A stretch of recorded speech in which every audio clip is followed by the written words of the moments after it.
আচ্ছা, একবার ভাবুন তো, আজ রাতে যদি হুট করে আপনার ব্যাংক অ্যাকাউন্টে ১০ কোটি টাকা চলে আসে, তাহলে কালকে সকালবেলা ঘুম থেকে উঠে আপনি ঠিক কী করবেন?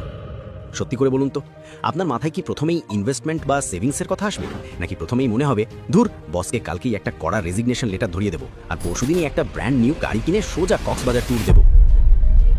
আমাদের মধ্যে অধিকাংশ মানুষই কিন্তু দ্বিতীয় অপশনটা বেছে নেবেন। আর ঠিক এই জায়গাটাতেই আমরা জীবনের সবচেয়ে বড় ভুলটা করি। আমরা ভাবি ফিন্যান্স বা টাকা পয়সা মানে হলো শুধুই অঙ্ক বা গণিত, কিন্তু আসলে টাকা পয়সা গণিত কম আর সাইকোলজি বেশি। আজকের এই ভিডিওতে আমরা টাকার এমন কিছু সাইকোলজিক্যাল সিক্রেট জানবো যা স্কুল কলেজে আমাদের কখনো শেখানো হয়নি। এই 12 মিনিটে আপনার টাকার প্রতি দৃষ্টিভঙ্গি আমি পুরোপুরি বদলে দেব, গ্যারেন্টি দিচ্ছি। ভিডিওটি শেষ পর্যন্ত দেখলে আপনি গরিব থাকার প্ল্যান করেও আর গরিব থাকতে পারবেন না। আমরা ছোটবেলা থেকে ফিজিক্স, কেমিস্ট্রি আর ইতিহাসের সাল মনে রাখতে রাখতে মাথা খারাপ করে ফেলি। বাবর কবে পানিপথের যুদ্ধ করেছিল সেটা আমাদের একদম মুখস্থ, কিন্তু মাসের শেষে পকেটে টাকা কেন থাকে না, বা ইনফ্লেশন বা মুদ্রাস্ফীতি কিভাবে আমাদের পকেট কাটছে, সেটা নিয়ে আমাদের স্কুলের কোনো সিলেবাসের কিছু নেই।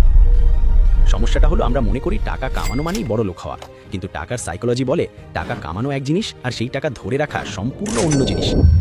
আমাদের সমাজে একটা কথা খুব প্রচলিত, টাকা কি গাছে ধরে?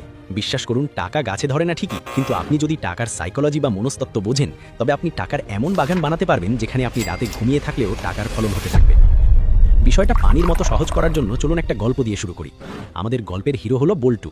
বল্টু সদ্য ইঞ্জিনিয়ারিং পাশ করে ভালো একটা মাল্টিন্যাশনাল কোম্পানিতে চাকরি পেয়েছে। মাসে বেতন 50,000 টাকা। বল্টু ভাবলো লাইফ তো স্যাট, আর পায় কে আমাকে।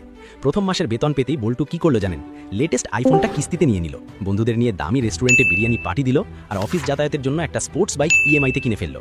বল্টুর লজিক খুব সিম্পল, সেভাবে আমি এত কষ্ট করে পড়াশোনা করেছি কি কিপটেমি করার জন্য? লোকে দেখুক আমি কত সাকসেসফুল, আমার স্ট্যাটাস মেনটেন করতে হবে না? অন্যদিকে বল্টুর পাশের ফ্ল্যাটেই থাকেন চৌধুরী সাহেব। ভদ্রলোক, দেখতে একদম সাদামাটা, লুঙ্গি আর গেঞ্জি পরে বিকেলে বারান্দায় বসে 5 টাকার চা খান। বল্টু তাকে দেখে মনে মনে ভাবে, বেচারা, বুড়ো বয়সেও কৃপণতা গেল না, টাকা কবরে নিয়ে যাবে নাকি? কিন্তু গল্পের আসল টুইস্টটা বোঝা গেল 5 বছর পর। 5 বছর পর দেখা গেল বল্টুর বেতনের অর্ধেক চলে যায় বাইক আর ফোনের কিস্তি দিতে। ক্রেডিট কার্ডের বিল শোধ করতে গিয়ে তার জান খারাপ অবস্থা। সে দেখতে বড় লোক, তার জাঁকজমক অনেক, কিন্তু আসলে সে ঋণের সাগরে ডুবছে। আর আমাদের সেই লুঙ্গি পরা চৌধুরী সাহেব, তিনি গত 5 বছরে চুপচাপ শেয়ার মার্কেট, জমি আর ব্যবসায় ইনভেস্ট করে এখন কয়েক কোটি টাকার মালিক। তিনি চাইলে এখন বল্টুর মতো 10টা বাইক ক্যাশ টাকায় কিনতে পারেন, কিন্তু তিনি কেনেন না, কারণ তিনি জানেন টাকার আসল ব্যবহার।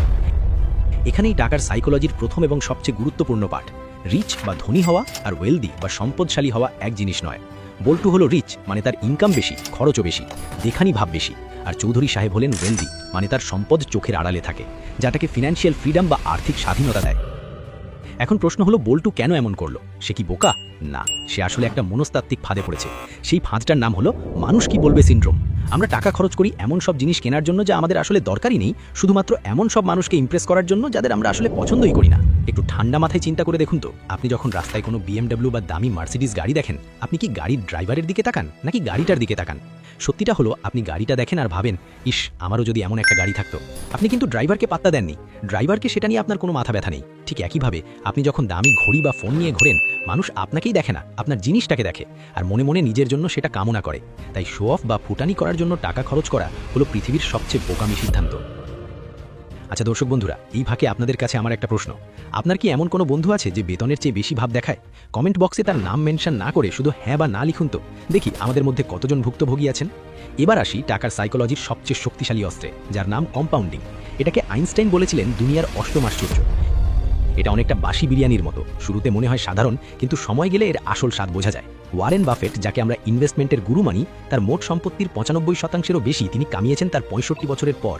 ভাবা যায়, 65 বছরের পর। আমরা বাঙালিরা খুব অধৈর্য, আজকে টাকা লাগাবো কালকেই দ্বিগুণ চাই, যেন টাকা নয় পপকর্ন ভাজছি। কিন্তু কম্পাউন্ডিং কাজ করে ধৈর্যের ওপর। ধরুন আপনাকে আমি 2টি অপশন দিলাম। অপশন 1, আমি আপনাকে এক্ষুনি 10 কোটি টাকা দেবো। অপশন 2, আমি আপনাকে 1 টাকা দেবো, যা আগামী 30 দিন ধরে দ্বিগুণ হবে, মানে আজ 1 টাকা, কাল 2 টাকা, পরশু 4 টাকা, এইভাবে। আপনি কোনটা নেবেন? বল্টু হলে নির্ঘাত 10 কোটি টাকা নিয়ে নাচতে নাচতে চলে যেত, কিন্তু আপনি যদি 1 টাকার অপশন নিতেন, তাহলে জানেন 31তম দিনে আপনার কাছে কত টাকা থাকতো? প্রায় 100 কোটি টাকারও ওপরে। হ্যাঁ, এটাই কম্পাউন্ডিংয়ের জাদু। কিন্তু সমস্যা হলো, শুরুর দিকে রেজাল্ট দেখা যায় না। প্রথম 10-15 দিন মনে হবে, দূর কি ভুল করলাম, হাতে মাত্র কয়েক হাজার টাকা।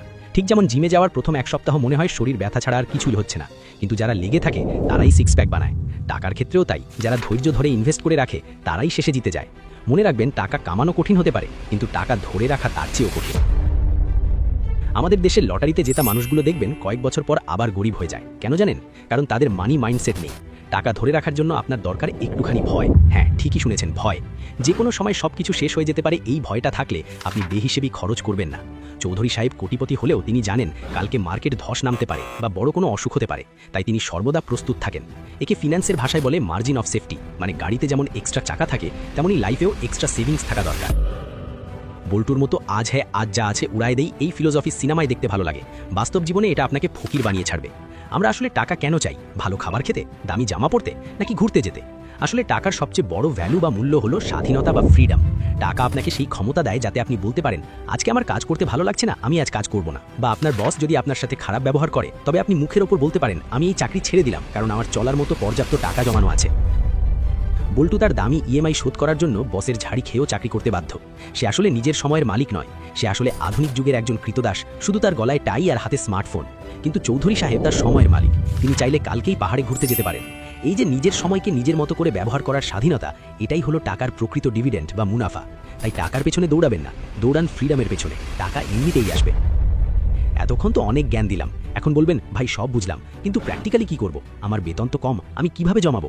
টেনশন নাই, আপনাদের জন্য একটা দেশি ফর্মুলা দিচ্ছি, 50-30-20 রুল। আপনার যা ইনকাম তার 50% খরচ করুন প্রয়োজনের ওপর, যেমন বাড়ি ভাড়া, চাল ডাল, কারেন্ট বিল, যাতায়াত খরচ।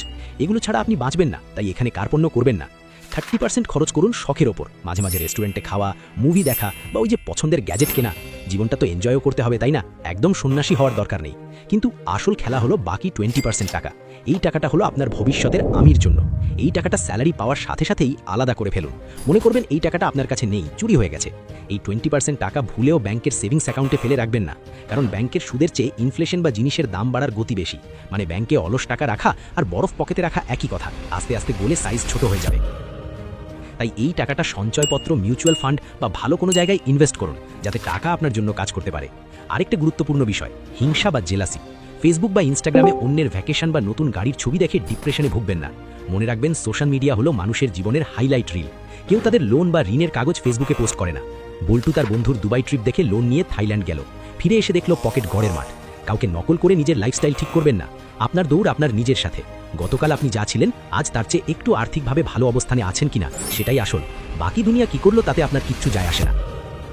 ভিডিওর একদম শেষে চলে এসেছি, চলুন মূল কথাগুলো একবার ঝালাই করে নিই যাতে ভুলে না যান। 1. টাকা কামানোর চেয়ে টাকা ধরে রাখা বেশি জরুরি। 2. মানুষকে দেখানোর জন্য খরচ করবেন না, নিজের স্বাধীনতার জন্য খরচ করুন। 3. কম্পাউন্ডিংয়ের জাদুতে বিশ্বাস রাখুন, ধৈর্য ধরুন, রাতারাতি বড়লোক হওয়া যায় না। 4. 50-30-20 রুল মেনে চলুন। টাকার সাইকোলজি বুঝলে জীবনটা অনেক সহজ হয়ে যায়। টাকা তখন আর আপনার টেনশনের কারণ হবে না, বরং আপনার শান্তির কারণ হবে। আমাদের গল্পের বল্টু তো তার ভুল বুঝতে পেরেছে, সে এখন চৌধুরী সাহেবের কাছ থেকে পরামর্শ নিচ্ছে। আশা করি আপনিও বুঝতে পেরেছেন। এখন সিদ্ধান্ত আপনার, আপনি কি বল্টুর মতো শো অফ করে জীবন পার করবেন, নাকি চৌধুরী সাহেবের মতো বুদ্ধিমান হয়ে আসল বড়লোক হবেন? ভিডিওটি যদি আপনার জীবনের সাথে একটুও রিলেট করতে পারেন, তবে এখনই একটা লাইক দিন, এটা ফ্রি কিন্তু আমাকে অনেক উৎসাহ দেয়। আর কমেন্ট করে জানান আপনি কি সেভিংসে বিশ্বাসী নাকি খরচে। আর হ্যাঁ, আগামী ভিডিওতে আপনারা কোন টপিক দেখতে চান? 1. শেয়ার মার্কেট নিয়ে একদম সহজ গাইড, নাকি 2. ছাত্র বয়সে টাকা জমানোর নিনজা টেকনিক? ঝটপট কমেন্টে 1 বা 2 লিখে জানিয়ে দিন। আপনাদের কমেন্টের উপর ভিত্তি করেই পরের ভিডিও বানাবো। ভালো থাকবেন আর টাকার যত্ন নেবেন, কারণ আপনি আজ টাকার যত্ন নিলে কাল টাকা আপনার যত্ন নেবে। ধন্যবাদ।